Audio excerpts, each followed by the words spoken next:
Plusieurs facteurs jouent un rôle dans l'expérience de la douleur chronique. Il peut être utile de regarder cette vidéo pour comprendre la nature complexe de cette affection courante.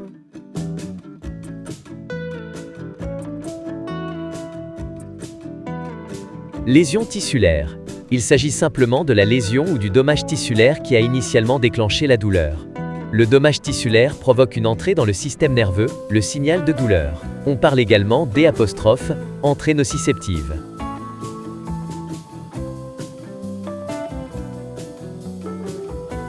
Sensation de douleur.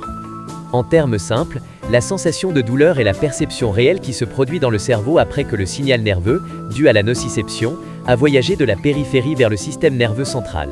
La sensation de douleur est ressentie dans le cerveau, tandis que la nociception se produit sur le site de la blessure.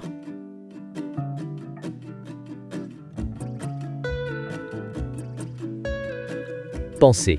Les cognitions ou pensées se produisent dans les centres cérébraux supérieurs et sont une évaluation du signal de sensation de douleur qui arrive dans le système nerveux, ainsi que des événements qui l'entourent. Ces pensées peuvent être conscientes ou inconscientes et influenceront grandement la façon dont le signal de douleur est perçu. Par exemple, les courbatures et les raideurs corporelles générales sont perçues comme une bonne douleur lorsqu'elles surviennent après une séance d'exercice vigoureuse, alors qu'elles sont perçues comme une mauvaise douleur lorsqu'elles sont liées à un problème médical, comme la fibromyalgie.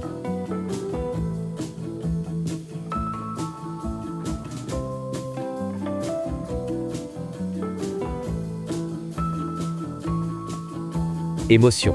L'aspect émotionnel de la douleur est la réponse d'une personne aux pensées concernant la douleur.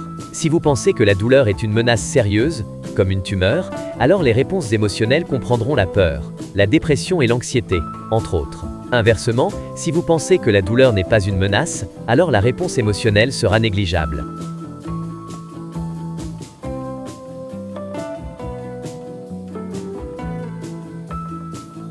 Souffrance. Le terme souffrance est souvent utilisé comme synonyme de douleur, même si ces deux termes sont théoriquement et conceptuellement distincts. Par exemple, un os cassé peut provoquer de la douleur sans souffrance, car la personne sait que la douleur n'est pas mortelle et que l'os guérira. En revanche, une douleur osseuse due à une tumeur peut provoquer la même douleur qu'une fracture, mais la souffrance sera bien plus grande en raison de la signification de la douleur. Par exemple, cette tumeur pourrait mettre la vie en danger. La souffrance est très étroitement liée à l'aspect émotionnel de la douleur.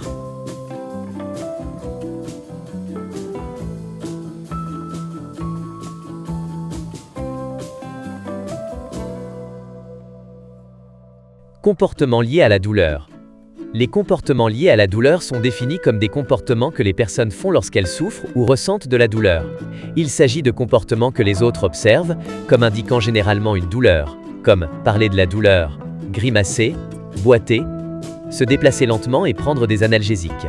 Les comportements liés à la douleur sont une réponse à tous les autres facteurs du système de la douleur, comme une lésion tissulaire, une sensation de douleur, des pensées, des émotions et de la souffrance.